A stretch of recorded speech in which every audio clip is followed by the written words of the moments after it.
Salam tout le monde, bienvenue sur la chaîne YouTube de l'Harmattan.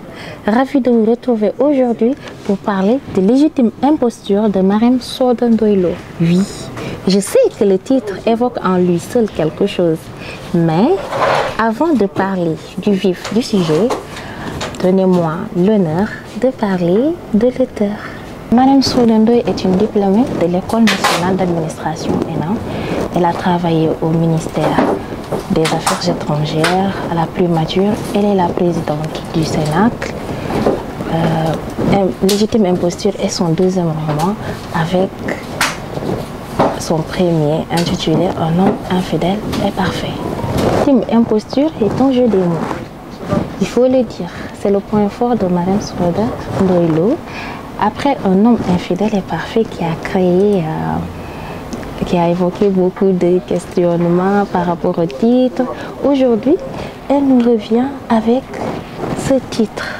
Comment une imposture peut-elle être légitime?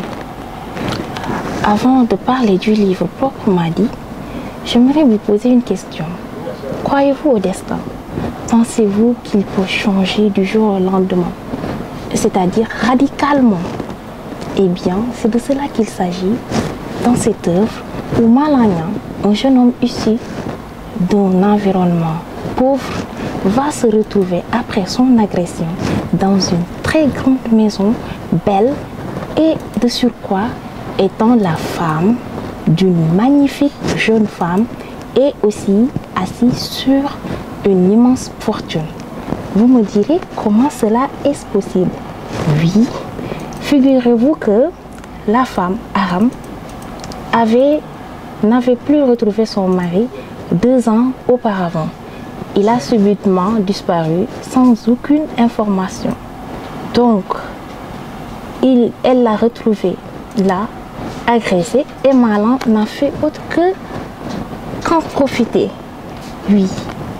Est-ce que la fin justifie-t-elle les moyens? Je ne saurais le dire. Ce qui est sûr est qu'il prendra la place. Et est-ce vraiment un hasard du destin? Non, parce qu'il s'avère que Malan n'est autre que le frère de Ali, son jumeau avec qui il a été séparé à la naissance, parce que tout simplement, on avait prédit que ces jumeaux-là, ensemble, c'était une terrible malédiction. Imaginez qu'Ali n'est pas mort réellement.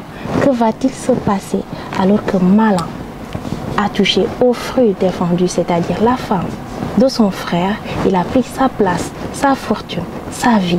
Que se passera-t-il? J'aurais tellement aimé vous donner les réponses aujourd'hui parce que ce livre, il est juste magnifique. Je réitère mes mots, il est magnifique.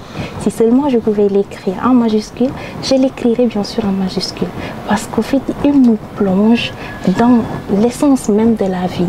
Ce qui fait qu'on est homme. Est-ce que c'est le physique? Est-ce que c'est ce que l'on a? Est-ce que c'est ce que l'on donne par rapport aux sentiments? C'est tout un tas de questions.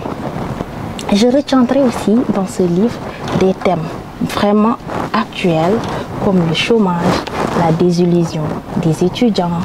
Il y a aussi le pouvoir de l'entrepreneuriat, la force de la femme qui peut se relever de ses cendres, comme Aram qui a été rabaissé, humilié par son mari et qui saura se relever.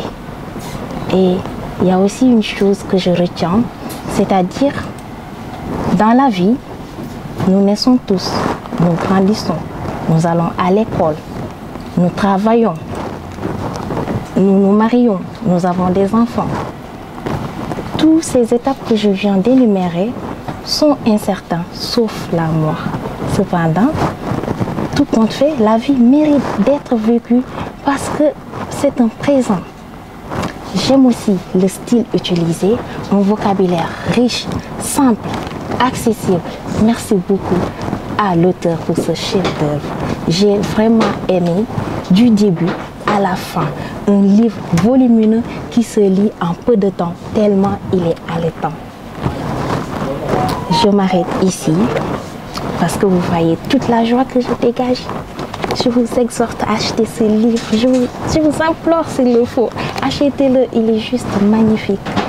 Je vous dis à bientôt dans une toute nouvelle vidéo avec d'autres histoires beaucoup plus passionnantes. Merci.